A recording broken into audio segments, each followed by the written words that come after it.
to look out for a way to sit with the ASU executives and agree with them, he advised the federal government to start giving out fraction by fraction gradually, and then until this money is given out, and not just talking about 1.2 or 1.1 trillion naira.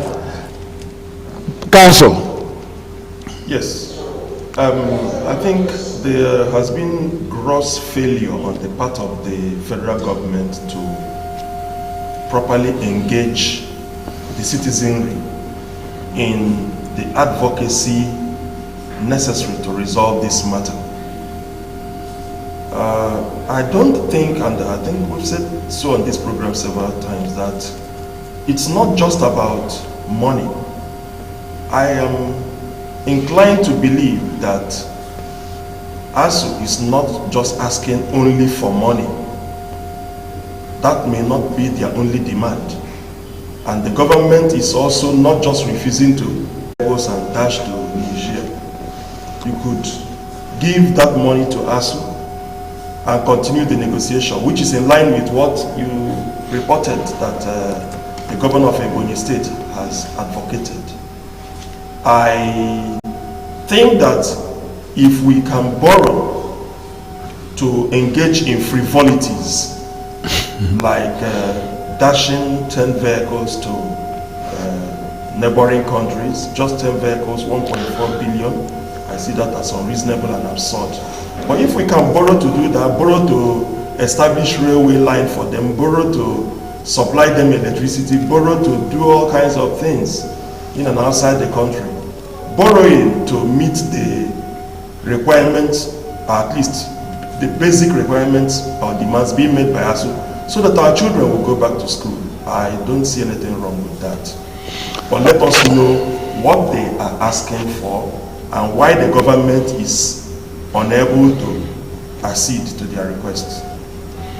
Okay, Ayodele Omonle, the governor of Ebonyi State, has advised the federal government to start this payment bit by bit, fraction by fraction, until this money will be paid.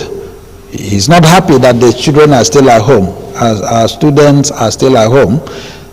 So what's your take on that? Yes, Prof. I think the major thing is that they look at the frivolity of some expenditures the government undertake, and again, the volume of work, the volume of work to run the country that requires financing. So we, other countries, one would have thought that they would have engaged in technical collaboration instead of borrowing when there are pressing issues in the country we should deal with. But above all, I think because it has dragged too long, and our institutions are not are feeling the pains and the bite. So I expect that the government should go back and be realistic, have a realistic and practicable approach on this, so that it can be resolved as quickly as possible. I share the same opinion with Governor. Okay, when we're talking about this ASU strike, I also know that the state universities are autonomous. Why do you think, Council, that some state universities, do we call that a solidarity, do we call it a solidarity, whatever? Because so many states like Enugu State and even in River State here, some of the state universities are going to school. Yes, you see, under our constitution, you have the right to freedom of association. And under it comes the right to engage in unionism, trade unionism, for mutual protection of professional and trade rights or working interests. So, yes. Now, where a particular university, for whatever reason, or the members of staff there decide that they are not going to affiliate, they are also well within their rights to refuse to affiliate. And where they refuse to affiliate, the only problem now is that when you have your own problems, the national body will also refuse to assist you.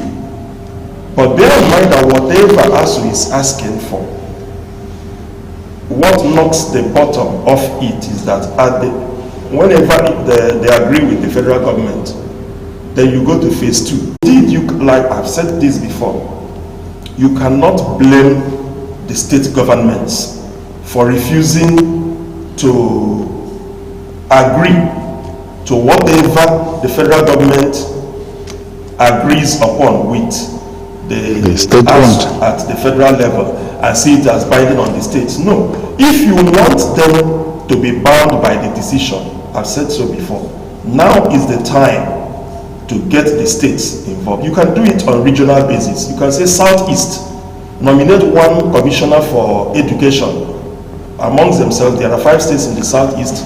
Let 5 of them pick one of them as representing their interest, so that at the end of the debate, at the end of the negotiation, whatever agreements are reached would be seen to have cut across board, and they would be holistic.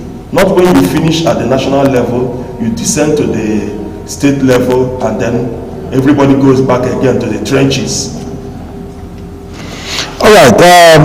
Are you considering the federal government stand, saying that even if this agreement will be met, but the state universities are not going to be part of it? Since they are autonomous, the state universities, is it not important that they will mind their state and forget about the federal ASUU and so on? I think the academic, the education structures, we have to tackle some of these things that poses problem. Like, well, the education system is of a federal structure kind of. So I think it's best to handle it at the federal level. But one thing that is very important is that we just left, at the federal level, for controls. All right. The presidential candidate of Labour Party, Mr. Peter Obi, has cautioned President Muhammadu Buhari led federal government to stop borrowing for consumption. According to him, he said Nigeria should only borrow for investment. That he called that investment, it should be regenerative development and project. That they should stop borrowing for consumption. That is only commonsensical, and in fact, I would even say to some extent that this particular opinion is not the first time we are hearing it, certainly not from Mr. Peter Obi. Members of the National Assembly, who coincidentally, as a body, have continued to give approvals to the federal government to borrow, have at various points in time also counseled against this borrowing. All kinds of professional bodies have associations, groups, even the opposition, the major opposition political party, that's the PDP, at different points in time, everybody has been saying it. Oga federal government, stop borrowing, but consumption. Well, I want to agree entirely to that, because I want to look at the Chinese experience, and I know that the Chinese people, they don't have, at least to me, they don't have a known natural resources, but what they make use of is human resources, and they back on, research works to ensure that they have something that is, a home-bred system to tackle some of these problems. We shouldn't borrow, be a consuming government, We should also have something, by which we are we use our comparative advantage, to create innovation. We need to, it's going to help us to, manage our resources better. And also, by so doing, we can also, do some exportation and all that, and bring in money instead of trying to borrow all the time. It's not a decent thing. It means that some people are not doing their work well. Yeah, talking about this regenerative development, project and the borrowing for consumption. Council, who are the consumers? Nigerians. I'm not part of it. You are a Nigerian.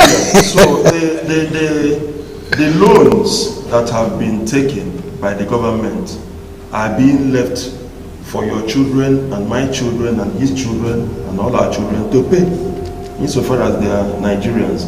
You see, Nigeria produces crude oil. We are a major exporter or producer of crude oil. We have refineries lying dormant. We produce crude oil and we import petroleum products. It is a shame, the shame of a nation. Why is it so?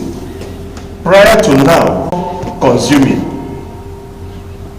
I am sure that if we are producing the petroleum products in Nigeria that we are using, we would not only after a while be exporting both the crude oil and the petroleum products.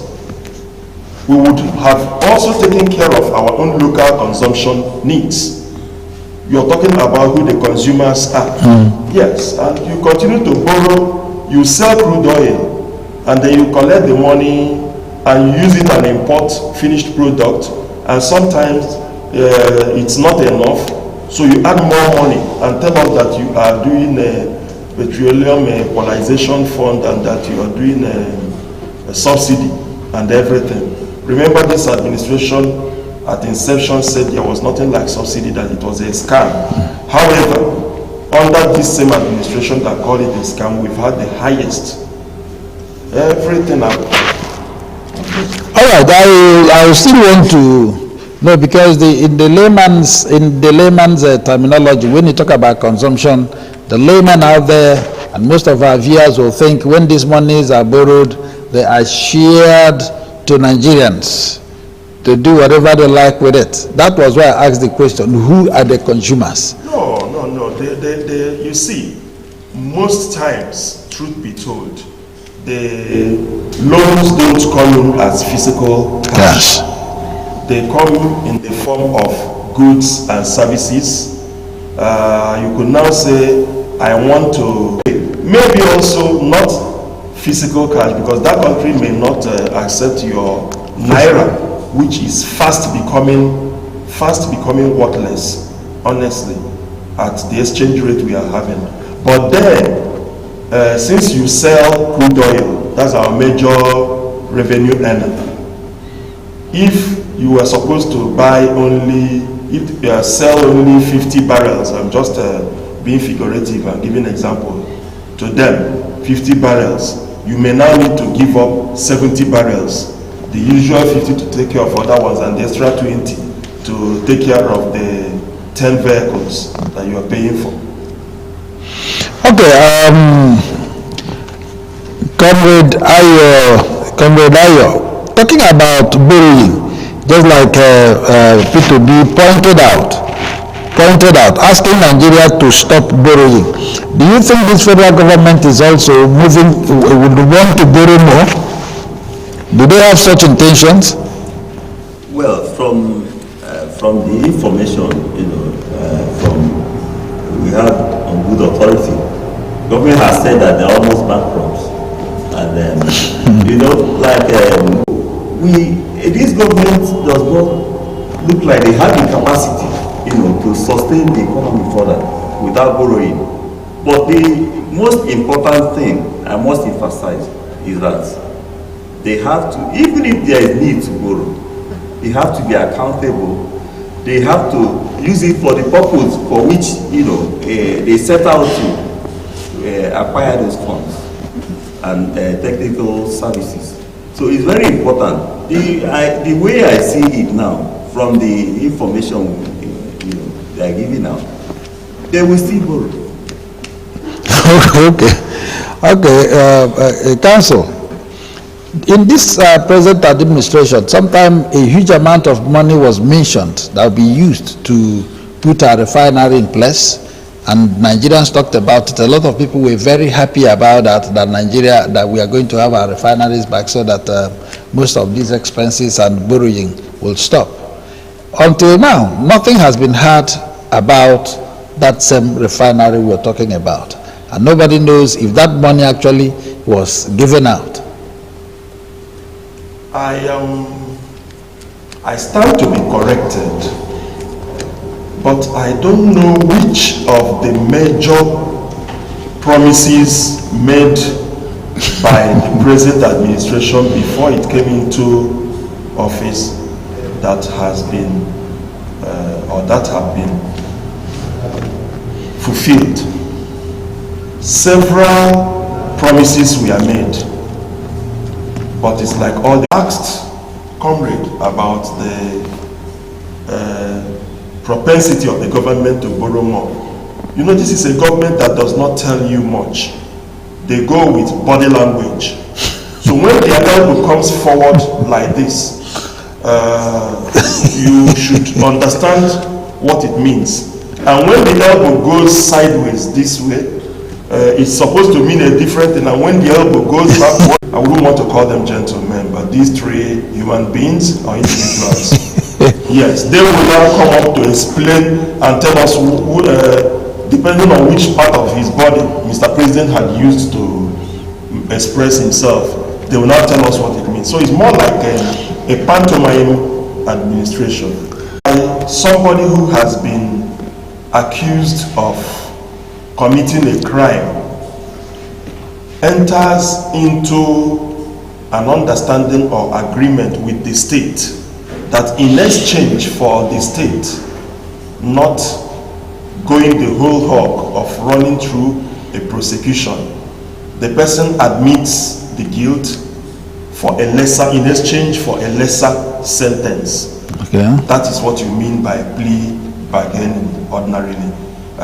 It wasn't in our law before now, but it's one of those things of having to get a jury, call witnesses, take care of, because there they do jury system. You quarantine them, take care of them, feed them, costs money, and produce witnesses and so on. So in exchange, you save everybody that trouble.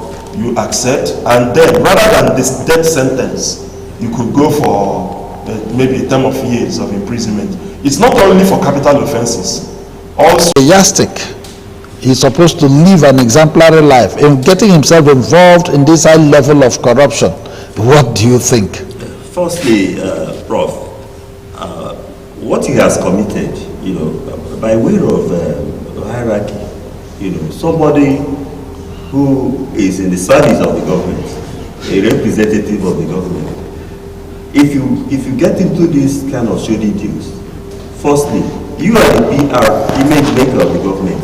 So you are automatically making your government unpopular. But in his own case, like the lawyer rightly explained, I'm not a lawyer, I don't know what's but I think I understand it better now that he has explained it. If somebody steals like 5 bags of rice, and then the owner of those items wants to do a litigation or a court action, and this guy comes to you and say, please, Oga, I stole 5 bags of rice. Please, I have just started using one. I want to return 4. Please, I want to return 4 and make so that we can find a way to sort out the rest and make my crime a kind of lesser. So if you get that somebody who stole billions of naira, he can earmark about 20 billion and say, okay, let's go to court, and the court will outlive even you yourself in government. Government comes and goes. So if you want to return the bulk of the money you stole, through plea bargain, honestly, I think it's a welcome development. Okay, Counsel, this plea bargain, does it also include returning part of the money stolen? Certainly, Okay. certainly. Except that the plea bargainings we've witnessed under this present administration that claims to be fighting corruption has been so, they have been so abysmally embarrassing. So much that people are skeptical whenever you now say plea bargaining. If a man is accused, we don't know the details yet, but if he's accused of stealing 109.4 billion, I think the plea bargain should make him to return nothing less than 100 billion. I don't know how many Nigerians, including serving and retired judges or justices, that have 1 billion in their kitty. Gentlemen, a billion is 100 million into 10 places. That is 1 billion. We're talking of 100 million into 10. And then you ask him to keep 100 million into 90 places. I think it's a fair enough. It's a fair deal. All of us, we will go on the social media, we will go on the street and everywhere to tackle the members of ASUU, insisting that they must first go back to the classroom while negotiations continue. That wouldn't be the end of the matter. It's not when you give them 100 billion, you say, that's it. No. Let them take the 100 billion from their former accountant general of the Federation. Let him keep 9.4 billion, which is like 100 million times 90. 100 million times 90. The man cannot finish that, irrespective of how he uses it. How extravagant it may be. How extravagant. He cannot exhaust it in the lifetime of his great-grandchildren. It's not possible. All right. Still a new counsel, because when we talk about this, when we talk about these billions, this stolen money, what is the guarantee that this man in question will refund this money? There have been so many cases. That of the 80 billion, we've not heard about it until now, except that he was arraigned before this man, what is his name, that also made away with 80 billion naira. Yes, several people have done that. Like I said, this administration will score 0 when it comes to the fight against corruption. Yes. Yes, because it's only under this administration in the history of the entire world that snake swallowed money, python swallowed money, and even monkey swallowed money. Until today, we've not heard anything about those things. If the plea bargain is seen through, what usually happens is that it becomes part of the terms, become part of the judgment of the court, whatever the terms may be. According to me, if he had been from a certain part of the country by now, this same administration fought one politician to a standstill on the allegation that he took 400 million that his boss directed him to give to people, including religious leaders. And he came with a sheet of paper. That's Olisameto. Yes. To account for how he spent it according to the directive of his boss. Now he was under somebody, the party chairman, from another part of the country, where that part of the country where this accountant general also comes. His boss was not indicted. The man who gave the instruction, the principal, was not indicted. They held the servant, the errand boy, for talking too much and for being from a particular part of the country. So if this accountant general had been from a certain part of the country, by now that would have been the only thing in the news to distract people from every other thing going wrong. Every day you wake up, that's what you would see in the news. Finally, before we go on break, even if he returns the entire money, 109.4 billion naira, will it exonerate him from the crime? Will it be assumed that he never committed the crime? That is why I said the terms of the settlement, the bargaining, would dictate. That is where the lawyers, because there you also involve some form of ADR mechanism. There's the alternative dispute resolution. Plea bargaining is actually an ADR mechanism. So the lawyers would be pushing probably for an acquittal or a discharge, while the prosecution, I expect them to insist on a conviction, even without a sentence, but at least a conviction, as so as to pronounce as to the guilt of this man and serve as a deterrent to others. He becomes an ex-convict. The only thing is that he goes home with some part of the money and he doesn't get to spend time in prison like Dariye and the other, yes, that we are just released and they are trying to go back to Senate. All right, wonderful viewers, we're good.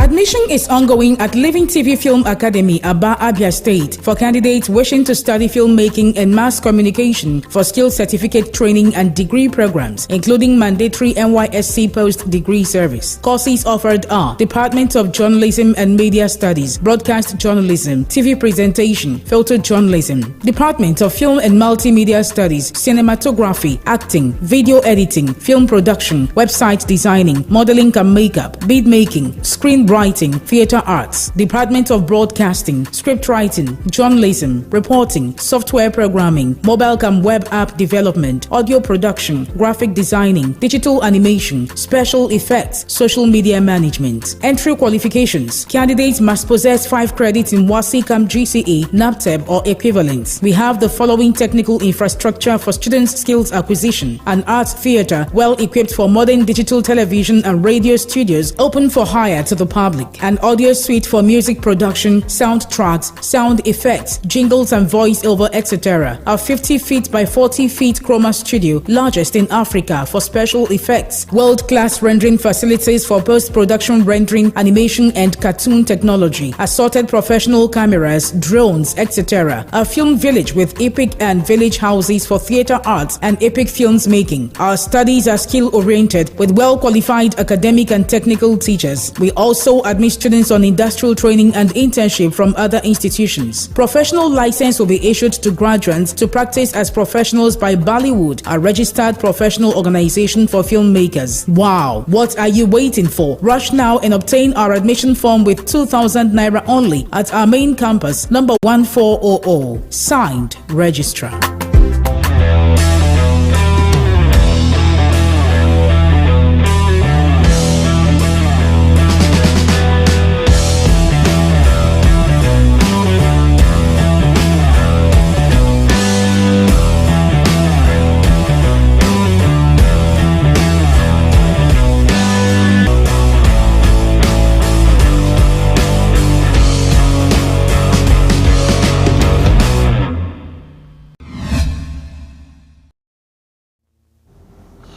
Welcome back, our wonderful viewers, still on Living TV, where we bring the world first to you. Remember, today we are discussing Nigeria Today, and I still have my discussants from my far left, Comrade Ayo Dele Ounle. and Barrister Chukwuemeka Nwagu.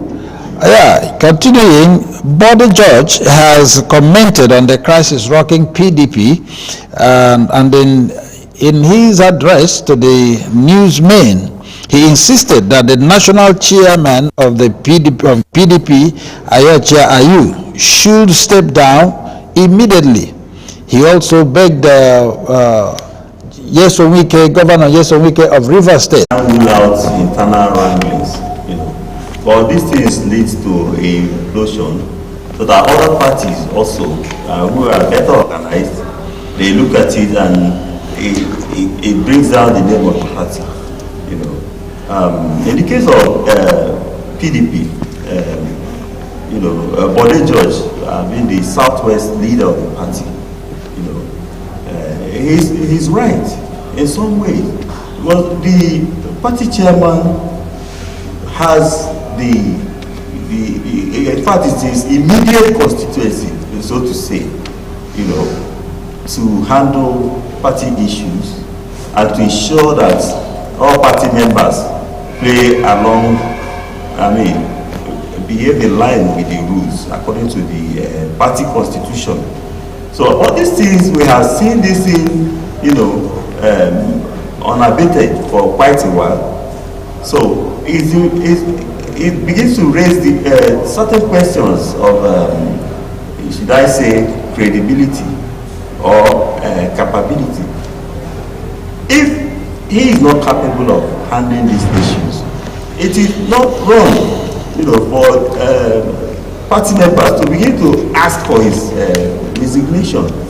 So I think he could do better than that. If he's not able to handle it, he should better resign to make way for peace in the party. That's my take on that. All right, Council, do you think one of the reasons for Bode George asking the national chairman of PDP to step down immediately is just as a result of Wike's attempt to leave PDP? Because at the end of the day, he pleaded with Wike not to leave PDP. Well, Governor Nyesom Wike of Rivers State, at least speaking about the PDP, he is one figure that as a politician within the party, you would rather prefer to have on you if he makes up his mind to do so. So it's better within the party to have him on your side, except where it is inevitable to have him against. So elders within the PDP, and certainly Bode George is one of them, who know about Wike's capability, as elders, would be right to say, we think that for the good, overall good, and in the interest of the party, let Wike stay back. And if one of the conditions is that the national chairman should go, well, it's for the elders to take a second look at it and determine which way the thing should swing. Do not also forget that in the primaries concluded not long ago within the PDP, and indeed within all the political parties, because they were all caught up by the provisions of the new electoral act. Yes. A lot of people were blaming, people who lost out in one way or the other, felt that the leadership of the party equally had a hand in their losing out. So they are calling for heads to roll, and the number one head to roll, of course, naturally, would be that of the number one person within the party. But like I said, it is one thing to make this demand, it's another thing for the elders, those whose duty it is to determine, for them to get together and agree. They might, in the process of looking at it, come to a conclusion that some other solution might be workable in the circumstance, rather than asking him to go. But in politics, it's all about interest. Yeah, Ayo, do you think the Chief Bode Judge asking the national chairman to step down immediately and begging Wike, urging Wike not to leave PDP, that they sees Wike as more important person or more influential in the party than the national chairman? Yes, Barrister Emeka has said it all. Wike is a very important figure in the party, and Wike can do away with the party chairman. Let somebody else take over. It has happened several times in the past. Each time there's a crisis like that, usually one of the things is that the party chairman should go. And many times the party chairmen have sacrificed themselves. They usually let go after struggling a little for the party to move forward. Wasn't the same thing with what happened in APC when Oshomole was the national chairman? Like I said, almost all the political parties. This is not the first time a call will be made for the chairman the national chairman of a political party to go. In PDP, within the PDP itself, it has happened several times, right from the time of Obasanjo till now. In the APC, the same thing. There was a clamor for Oyegun to go. After a while, he had to go. Oshomole also came in at a point. There was also a clamor for him to go. At a point, he had to go. So there's nothing magical about asking a party chairman to go. No, by members. No, we've seen it several times. All right. Tinubu and Peter Obi are in war of words over fake news allegation. Tinubu had asked Peter Obi to call his supporters to order to avoid fake news and run issue-based campaign. On Peter Obi's reply, Peter Obi replied saying, "It is wickedness to link him with fake news and his people. Also mischief to connect his campaign to IPOB." One time governor of Imo State, I think Mbakwe said, this is the spice, gossip. Rumor is the spice of the politics. Council, is this part of it? Yeah, in politics, it's all about trying to market yourself. Marketing strategy. Even if it affects your opponent. That is the aim. The aim is to reduce your opponent in the esteem of people so that they wouldn't see that person as being the person to vote for. But it is sad that the way things seem to be going, linking the Mr. Peter Obi to a particular group that had been agitating long before he decided to make his interest or desire known. Nobody is linking Alhaji Atiku Abubakar to headsmen, killer headsmen, terrorists and bandits. He comes from Adamawa, where terrorism started, the northeast, where terrorism started in Nigeria. And nobody has called him a terrorist, nobody has called him a bandit, nobody has called him, what do you call these people, the killer headsman. Nobody has said he's their godfather.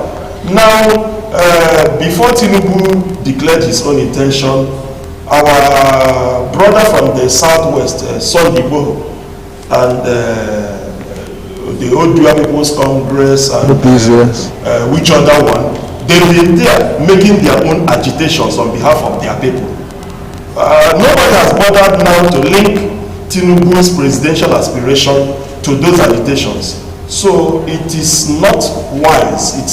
It's actually silly for somebody and nonsensical for somebody to come out now to say simply because Peter Obi is an Igbo man that you are now linking him to IPOB.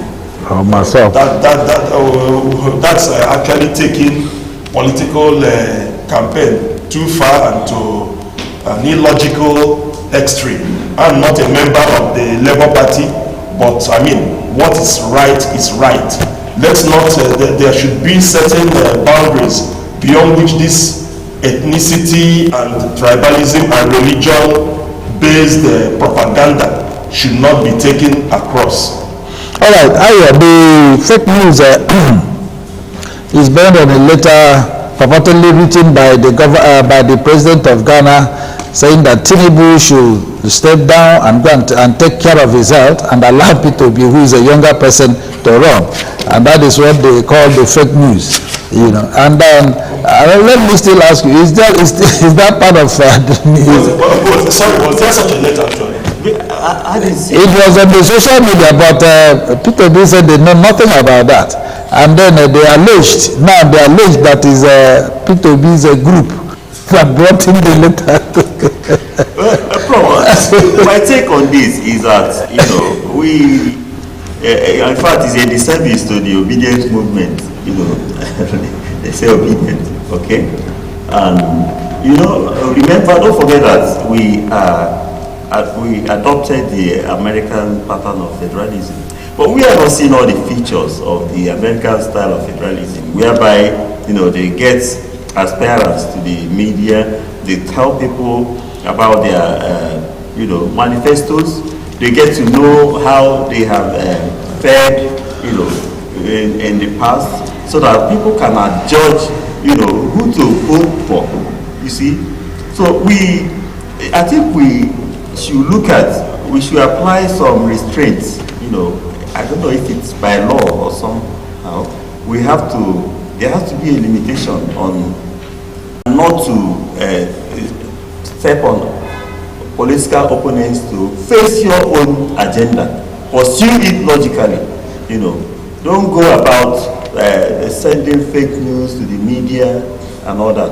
I'm not a member of the Labour Party, but I haven't seen, you know, a committal note, you know, was sent to APC on this. I haven't. So most of these things are mere speculations, you know. No, the war of words actually is even ongoing. It started since yesterday. You know, we are.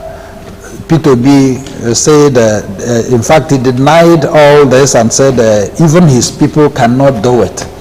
And wherever the letter emanated from, whether it was actually written by the president of Ghana or not, nobody knows. But Tinubu is worried because it had to do with his health. And now he now alleged that it was P2B's, maybe he's seen P2B council. Do you think he's seen P2B as his rival? P2B is not his only rival. Alhaji Atiku Abubakar is there. Kwankwaso is there. This, I'm sure of these four. But it would seem that of all the presidential candidates, the foremost ones are Alhaji Atiku Abubakar, Mr. P2B, and Alhaji Tinubu. Bat. He goes by the name of Bat. Yes. Yeah. Bola Ahmed Tinubu. So they are, would I say, the topmost three for now. So, like I said earlier, demarcating is part of politics. Make an issue of it. However, if we go by precedent, immediate precedent that we are witnessing, whereby the present occupant of that office, the present of that chief driver, has been every now and then jetting out to some other countries to take care of his health. There was a time he was outside. It created a near constitutional problem about transmission of power and so on. In America, from where we borrowed this presidential pattern, you are even required to make public your own health record. Exactly. You will be the one to put it out. When you have now put it out, people, journalists who are engaged in investigative journalism will now go behind to ascertain the veracity or otherwise of each item you have indicated there, including medical practitioners. And they will equally come forward and tell the world the implication of whatever condition that is there. The people, you owe the people that duty. That office, for God's sake, is highly tasking, highly demanding of everything, both mentally, physically, psychologically. And if you have any challenges, if you have anything that would put you into this condition that this country is today, common sense and in all honesty dictates that you should take a back seat. It is an office that by the time you are through with it, it drains you, it saps you. Look at Bill Clinton, look at Obama. By the time they were leaving or they left offices, even the two Bush gentlemen, their health had like gone down a bit. Yes, age, I agree, 8 years is not a small time. But to say you shouldn't bring it up,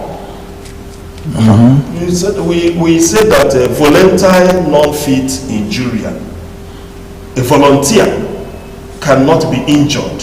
If you volunteer to go into the ring for boxing tournament or wrestling, and then somebody boxes your mouth and one tooth flies out, or you are also part of the duty of the people that you are going to rule, because at the end of the day, whatever health status you find yourself in impacts on the people.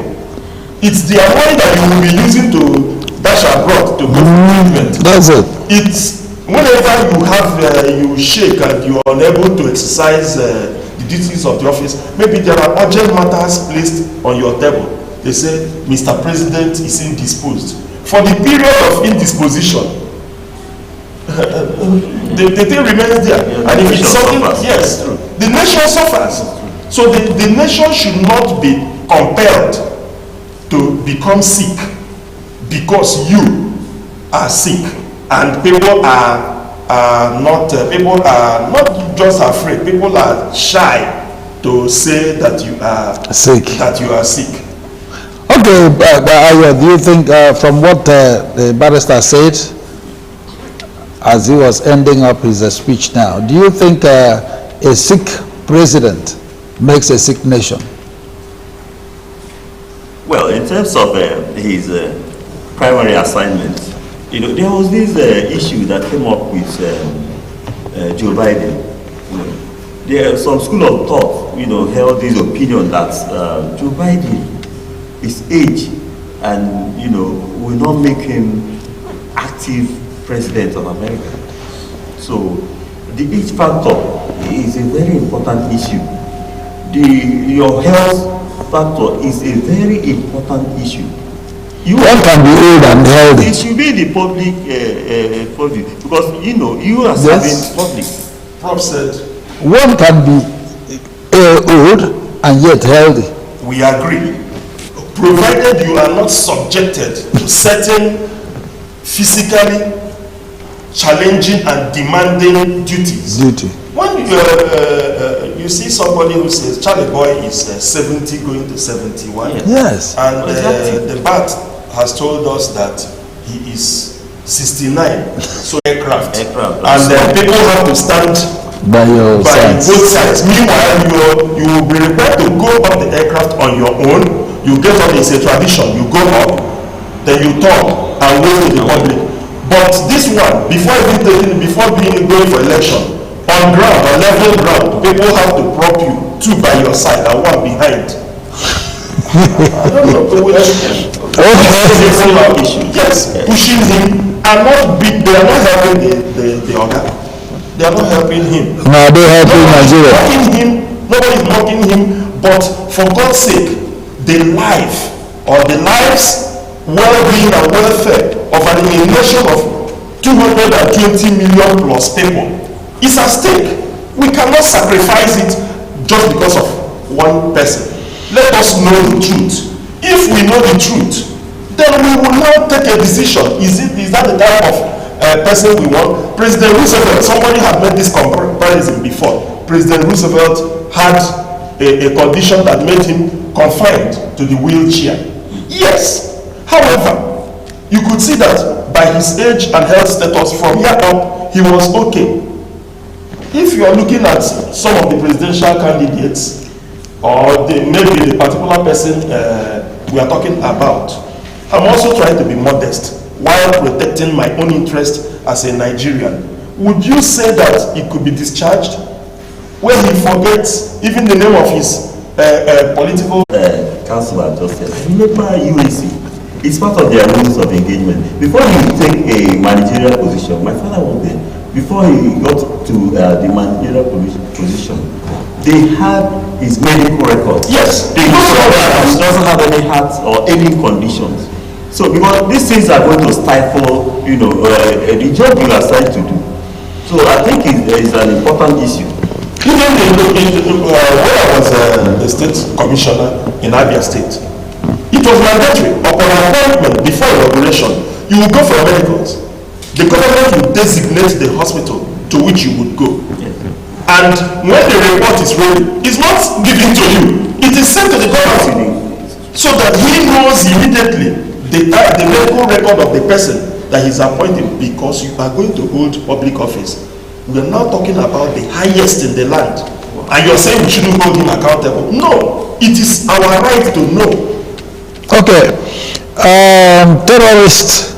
Terrorism will continue in Nigeria. Governor Rotimi Akeredolu said terrorism will continue to fester in Nigeria as long as the federal government continues to treat the perpetrators with kid's glove. I wouldn't know if I call this a prophecy or what. And that is to say, irrespective of what the federal government is saying through president, that they are fighting insurgency, the military are saying the same thing, that very soon the insecurity will be a thing of the past. And somebody is saying that because it's treated with a kid's glove, that is not ready to end soon, cancel. Again, that's a topic that almost on a daily basis we have been treating. There is no gainsaying the fact that this administration has failed in the fight against terrorism. Not just because the government has not been making effort, but because the will is not even there to make the effort. A situation where security agents would try to make some progress, and administratively they are held back or prevented from doing it. See what happened in Plateau State the other day, where bandits, terrorists were attacking the community, and the local vigilante, upon getting wind of it, mobilized and went to that place and engaged them in the act. In the process, the terrorists killed 3 of the local vigilantes, while they neutralized about 16 of the terrorists. And the Commissioner of Police in Plateau State was angry that why should the vigilante kill them, that the proper procedure was for the vigilante to have come to obtain approval or permission before he's a superior police officer. Nobody said he lied. The prelate, and he's not a man that is given to frivolous talk, was very clear and definite as to what happened, whereby they were kept inside the bush, virtually behind, not far from the military checkpoint on the road, and that even late in the night, the military boys will come to collect their own share from the terrorists holding them. We've had military personnel or security agents complaining repeatedly that a situation where they neutralize some bandits or terrorists, capture some alive, and hand over to their superiors, only for them later on to see the people they had apprehended in the course of engagement coming to be their body on the same team or walking about freely again. So what are we saying? That's why what the governor said about treating them with kid gloves is, some people will even tell you, some people who have been credited as saying that the agitation to secede is worse than, because people are saying you are treating us in a way that is not good. We are equal stakeholders, take us as such or allow us to go. And then you say no, that they are worse than terrorists. All right, you heard what the governor said, and then do you think that the federal government, do you think they've not done enough to ensure that this terrorism in Nigeria, leaves us? Well, Professor Adele, my take on this is that to better appreciate the analysis of crime and terrorism in this country, we should also look at, the porous borders and people we use as our service chiefs, security chiefs, and government agents of coercion. So these people, they have a role to play, but when they behave like they are being overpowered by these terrorists. But what would have been better for us as a nation, as a people, to place control on this is to have a model, whereby the component states can create their own initiative and involve their local governments, their communities, their clans, their, paramount chiefs. So they have to have doing enough at all. Government has to find a way to ensure that they create elite vigilantes, in the component states that will deal with this issue and possibly, collaborate with police by way of information sharing.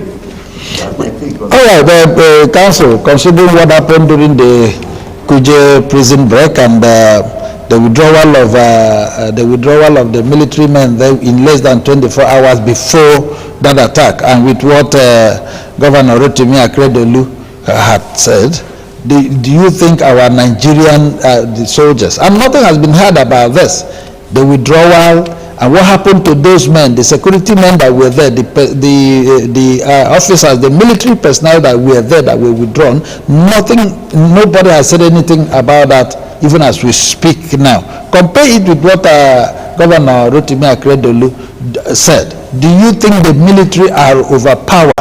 Officers. And where the commander-in-chief, for whatever reason, is unable to give clear-cut orders and directives to the security agents, particularly the military, they are left with speculation and conjecture in such a manner that it is always the ear that speaks or the hand that raises, the head goes forward or the knee goes up, and we call it body language. So long as the Ogachi driver continues to use his body to speak. In the military, the tradition we know is that the orders are backed out, they are shouted for the avoidance of that. Everybody, that the order is being directed at, watch when they go for parade. You will hear, those around will hear, so that nobody is left in doubt as to the direction or the directive being given. But here, you would say, I don't know what is wrong with my service chiefs. I have, no, not even him, the presidency. That has given clear-cut directive to the service chiefs to do so and so. And that is what has been said. They disobey it. Military tradition. You are giving an order, you disobey it. You got marshaled. That is immediately. That's but true. These are service chiefs and commanders who have serially disobeyed and defied the commanding chief, and nothing happened. There was even one that the president said, I told felt that his commander-in-chief didn't get it right, or for whatever reason, abandoned that one, modified the order, and went elsewhere. And you're smiling. I don't know what is wrong with these people. And, I gave him an order to go to Benue. I didn't know that he didn't go to Benue. He went to Karanamota, he went to Libya, he went to Britain, instead of going to where I sent him. And he still remains a service chief. It wouldn't be the first time it's happening, second time, and so on. All right, finally, before we go today, let us look at this. A divisional police officer known as DPO Eniola Emmanuel and 60 others back jail terms for drug trafficking in Niger State. A divisional police officer, a DPO, the type we have here, jailed for drug trafficking. Ayo. Yes, we are grappling with a decayed system. It's unwholesome. I mean, no more. The government, we have seen this kind of thing happening. We are in the case of, with the benefit of hindsight, during the Anini saga, we saw what happened with DSP Iyamu. So there's this collusion, and this criminal collusion, it's been going on. Well, some of these things we don't get to hear, but this one has the lid just being open. That's how we got to know. You seem to have forgotten, sir. Sorry to interrupt. Yes. Abakiyari.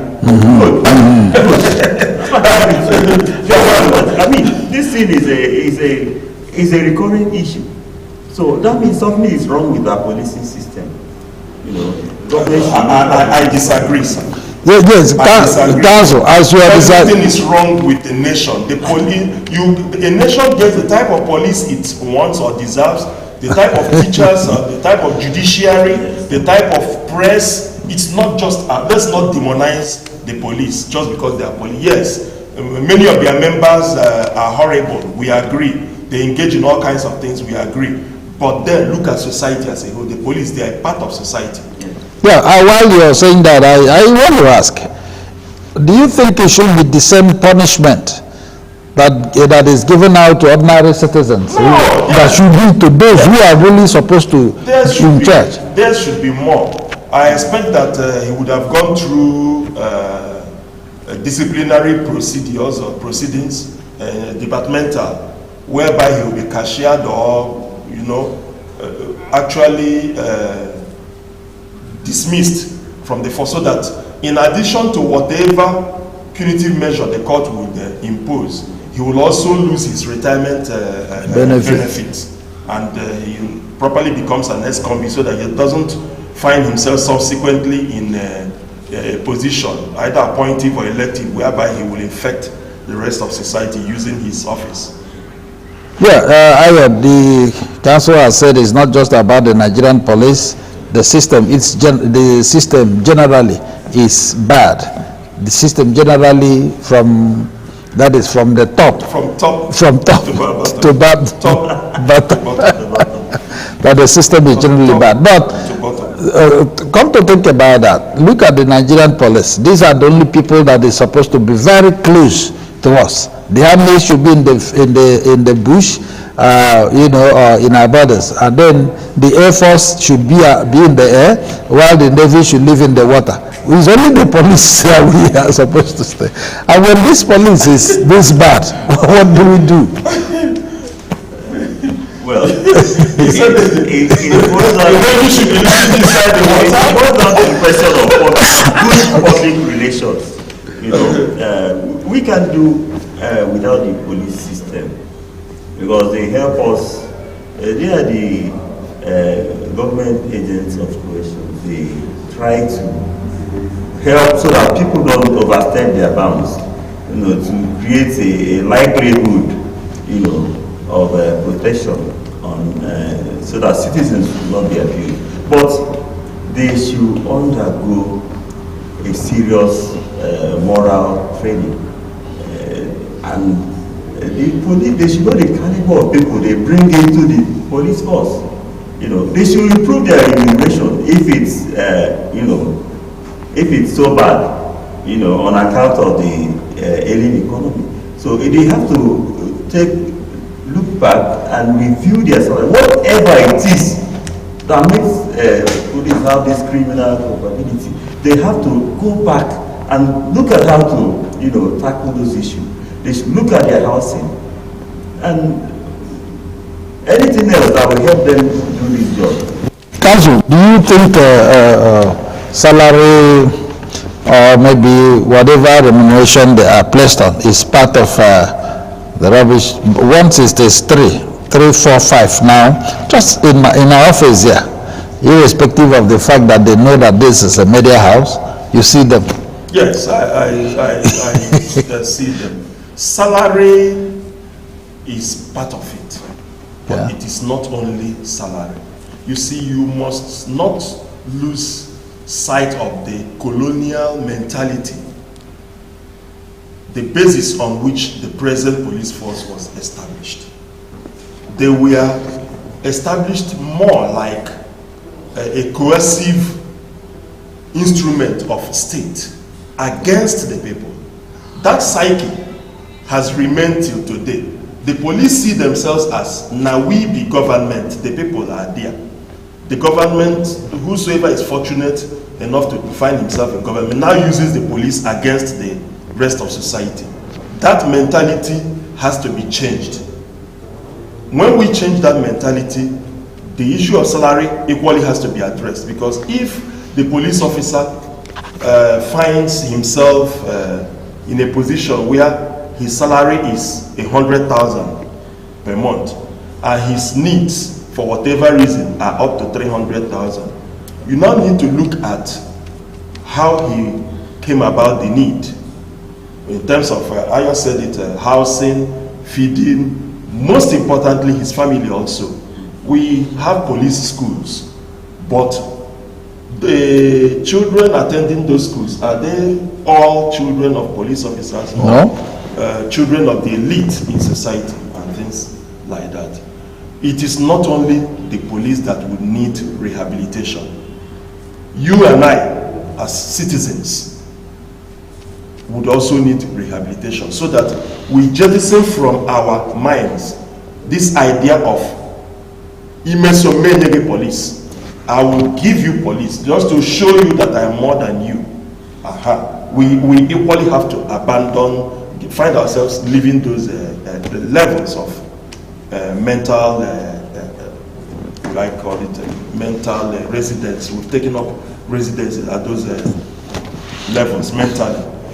All right, it is important we jettison this idea, I will deal with you. And when the moment your neighbor says I will deal with you, it's either he knows a police officer or an army officer. An army officer that will slap you or go yes, to be visited. Your girlfriend happens to have overnight gotten one army guy as a bobo, and somehow you raise, who is that guy I've been seeing you with, or you, for whatever reason you have it out with her.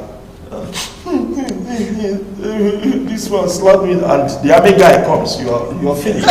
They'll come in a helix and they'll start beating you from your house there. Your neighbors will get to know that you are being manhandled. They'll detain you somewhere. Even the Bakase, we're doing that then in those days. So that's what we're saying. It is important we know and be our brother's keeper. Well, our wonderful viewers, we're coming to the end of this program, this edition of Nigeria Today. Remember, it's still the living television where we bring the world first to you. And also remember, on Saturdays we've talked much about our Living TV Club. Our Living TV Club is meant for our fathers, our mothers, brothers and sisters. It is for all and sundry, for the mature minds. A lot of things will be happening there. There'll be wonderful entertainment, stand-up comedians, educative programs and so on. There'll be lectures on families and so on. Too many things.